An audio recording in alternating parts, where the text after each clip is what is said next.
Morning. I'd like to introduce our first speaker of the symposium, and that is Dr. Heather Moss from Stanford University in Palo Alto. Her presentation is entitled, "My Vision Was Blurry, but Then It Got Better." Good morning, everybody.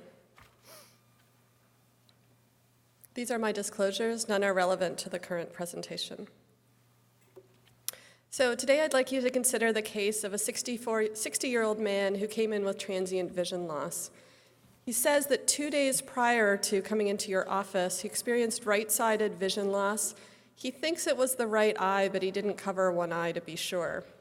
It happened very suddenly. It lasted a minute, and then it resolved over 1 to 2 minutes. And upon further questioning, he notes that the week prior to evaluation, he had 2 to 3 episodes of right visual blur upon standing, and he also noticed that there was dimming on the right side when he entered a brightly lit room. So I'd like to pause there and get some input from the panel, not regarding management, but simply what you're thinking of in terms of diagnosis and what other information you're looking for on the history and exam to help you. So, first of all, we have someone who's 60 who's got something that's likely vascular. I want to always think about giant cell arteritis questions. We've got right-sided visual loss. We don't know if it's monocular or binocular, although he thought it was monocular. So we think about ischemia. And when he stands up, we're worried about a little perfusion issue because it happens upon standing. What do you all think? Yeah, I agree. I always think about how long does the vision loss last. So I always think about seconds, minutes, or tens of minutes.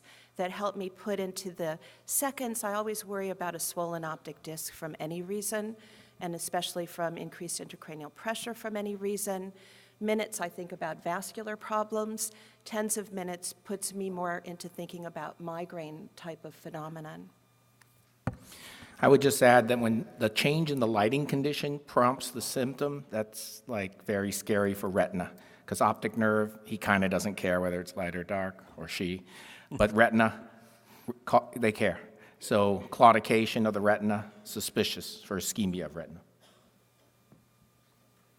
That was exactly the point I was going to make. When you hear about the brightly lit room exposure, you wonder whether the retina is screaming to you, saying, I cannot quite function properly. So it's at least telling us that it is that right eye and probably not a right hemianopic field defect, which is very often patients will describe as right blurring, is actually sometimes a right field defect in both eyes.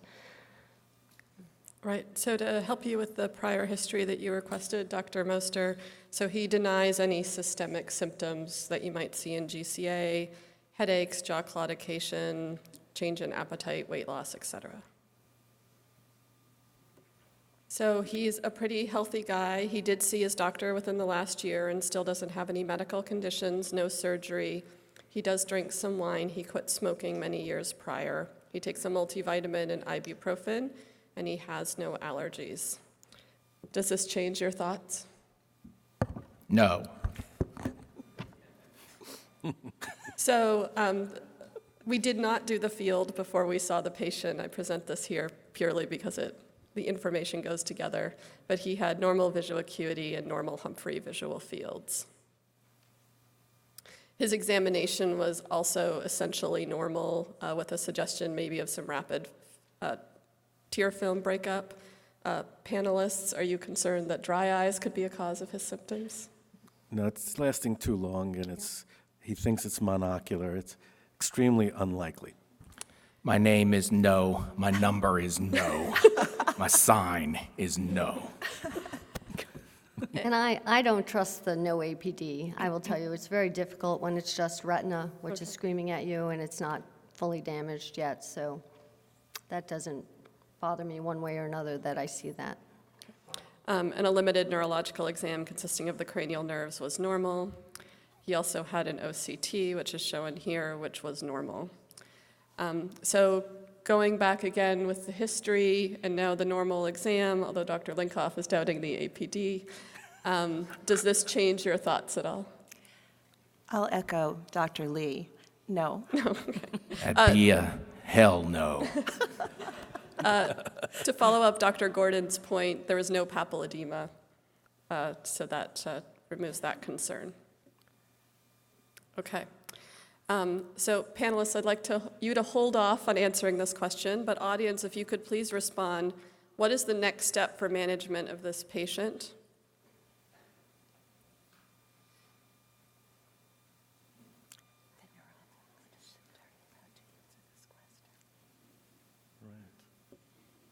That's true. Should we say something? Are you allowing neuro-ophthalmologists to answer this question? All right. So it's a tie vote between emergency department evaluation and schedule carotid ultrasound. If you could please go to the path for schedule carotid ultrasound.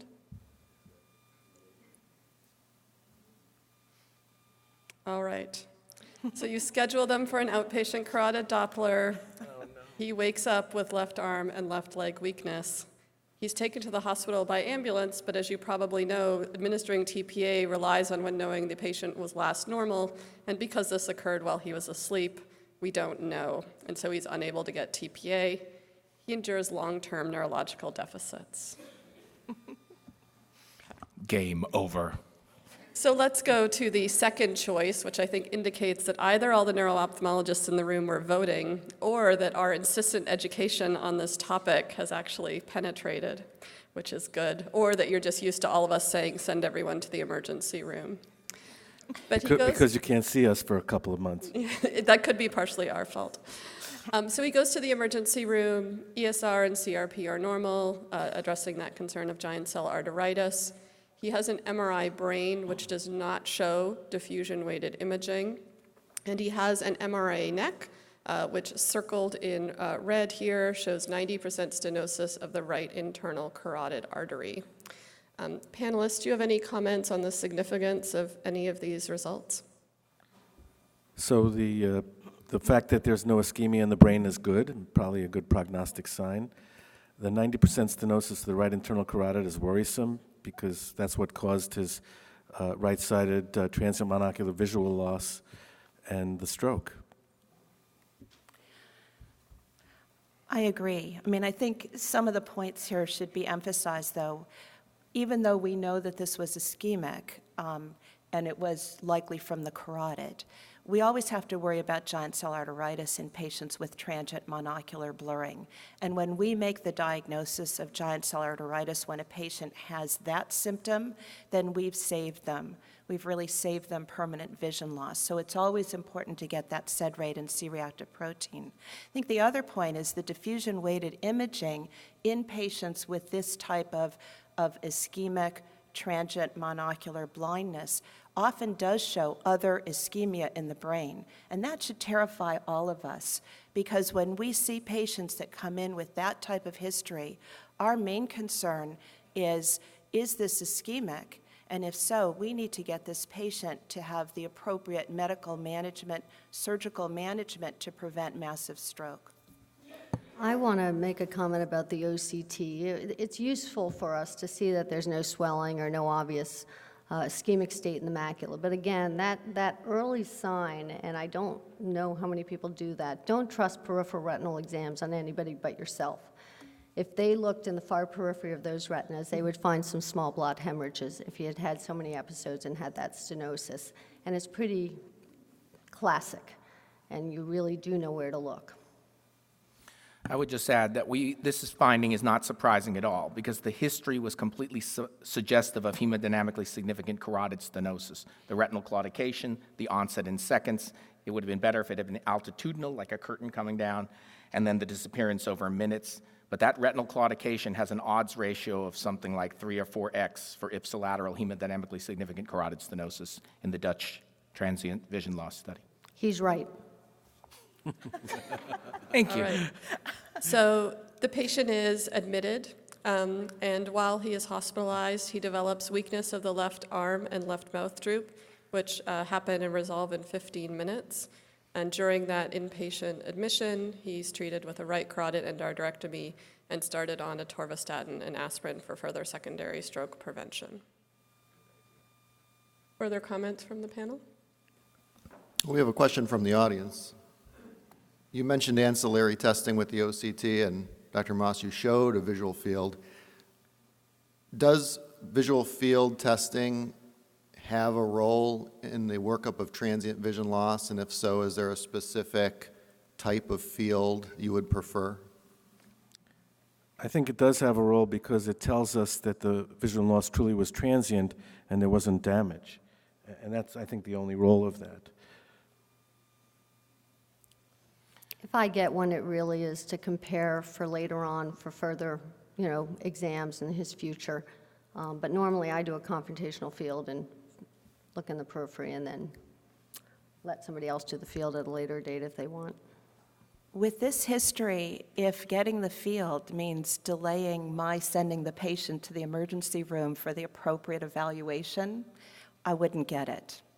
But I agree that, if it's another 10 minutes, 15 minutes before you send the patient to the emergency room, it's helpful to have that baseline.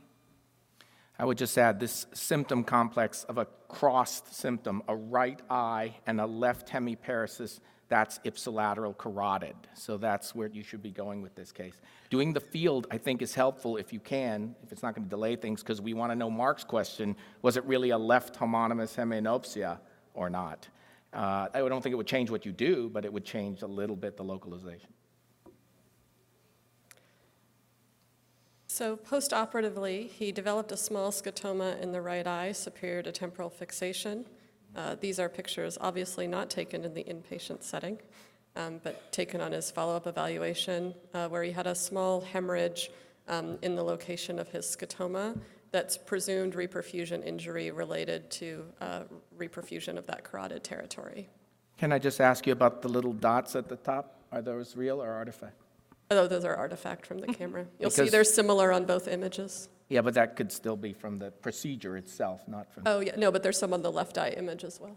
They're When dust. you know how it goes. Yes. No, they shower The stimuli just. shower stuff, yes. So the final diagnosis is transient ischemic attack of the right eye due to right internal artery atherosclerosis. I think we've been beating this drum for a while. TIA, which includes transient ischemia of the retina and optic nerve, is a medical emergency. And the reason for that is that there's an increased risk of stroke. This is what's somewhat older data, but I think makes the point. This is from the NASIT study. So in 198 patients who entered that study with transient monocular vision loss, 8% of them went on to have subsequent events. 31% of those were in the eye versus the brain, but still 5.5% of people had a hemispheric event, and of those, 18% were disabling. In other words, of the people who had transient monocular vision loss, 1% ended up with a disabling stroke, and that for me justifies emergency intervention to prevent that. The reason you want to hospitalize someone with a TIA, especially early on, and if they have high-risk features such as being older, vascular risk factors, longer duration symptoms, is because it's an opportunity to diagnose and intervene on modifiable risk factors to prevent that subsequent stroke. And if they happen to have that event while they're in the hospital and under nursing monitoring, you have an opportunity to intervene with perhaps intraarterial or intravenous TPA to treat the acute syndrome. Thank you.